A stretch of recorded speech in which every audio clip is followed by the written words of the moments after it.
వైఎస్ఆర్సీపీ నాయకులపై ప్రభుత్వం కక్ష సాధింపు చర్యలు కొనసాగుతూ ఉన్నాయి. తాజాగా మాజీ మంత్రి అంబటి, మాజీ ఎమ్మెల్యే జక్కంపూడి రాజాపై అక్రమ కేసులు నమోదు చేశారు పోలీసులు. ఇటీవల రాజమండ్రి సెంట్రల్ జైలు నుండి విడుదలైన అంబటి రాంబాబు ఈ నెల 19న గుంటూరుకు బయలుదేరుతున్న సమయంలో పోలీసులు సెక్షన్ 30 కింద నోటీసులు అందజేశారు. అంబటి కాన్వాయ్లో అధిక సంఖ్యలో వాహనాలు ఉండకూడదు అని ఆదేశాలు జారీ చేశారు. అంతేకాదు అడుగడుగున అంబటి కాన్వాయ్కి అడ్డంకులు సృష్టించారు. ఇప్పుడు సెక్షన్ 30 నోటీసుల ఆధారంగా అంబటి రాంబాబు, జక్కంపూడి రాజాతో పాటు పలువురు వైఎస్ఆర్సీపీ నాయకులపై ప్రకాష్ నగర్ పోలీసులు కేసులు నమోదు చేశారు. మరింత సమాచారాన్ని మా ప్రతినిధి హరీష్ అందిస్తారు. హరీష్, ఈ నెల 2వ తేదీన రాజమండ్రి సెంట్రల్ జైలు అంబటి రాంబాబు తీసుకురావడం జరిగింది. దాదాపు 18 రోజుల తర్వాత ఈ నెల 18వ తేదీన రాజమండ్రి సెంట్రల్ జైలు నుంచి విడుదల చేశారు కోర్టు బెయిల్ ఇచ్చేందుకు.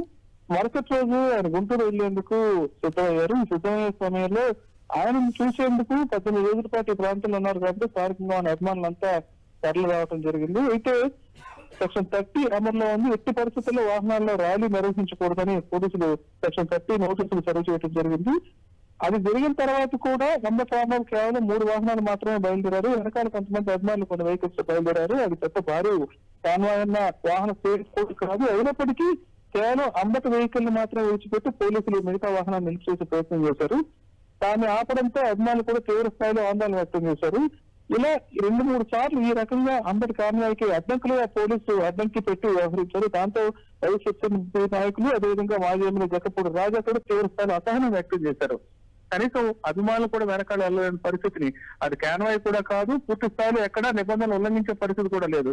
అయినా సరే ఈ రకంగా చేసి సెక్షన్ 30ని ఉల్లంఘించారని చెప్పి మాజీ మంత్రి అంబటి రాంబాబు, అదే జక్కంపూడి రాజాతో పాటు వైఎస్ఆర్సీపీ నాయకుల మీద కేసులు నమోదు చేయడం జరిగింది. మొత్తానికి ఏదో రకంగా ఆ కేసులు నమోదు చేయాలనే లక్ష్యంతో ఈ వ్యవహారం అయితే జరిగినట్టు తెలుస్తోంది. ఎందుకంటే ఎక్కడైతే అంబటి స్టే చేశారో ఆ కురుక్షేత్ర అపార్ట్మెంట్ చుట్టుపక్కల కూడా ఈ నెల 19 పెద్ద సంఖ్యలో పోలీసులు తరలి రావడం జరిగింది. ఎటు చూసినా చెక్ పోస్టులు ఏర్పాటు చేసి స్థానికుల్ని కూడా ఎవరిని అక్కడికి దగ్గర రానివ్వకుండా బంధించేటట్టు నిర్బంధించే స్థాయిలో ఆ ప్రాంతంలో ఆ రోజు పోలీసులు భారీగా మోహరించి వ్యవహరించారు.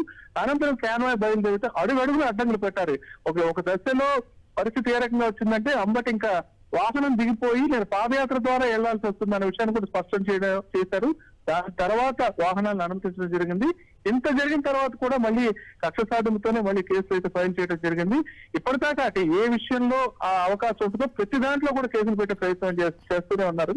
దీనికి సంబంధించింది ఈ సెక్షన్ 30 ఉల్లంఘన కింద కేసులు నమోదు చేశారు. రాజమండ్రి ప్రకాష్ నగర్ పోలీస్ స్టేషన్ లో కేసులు నమోదు అనేది తెలుస్తుంది. Right, thank you Harish.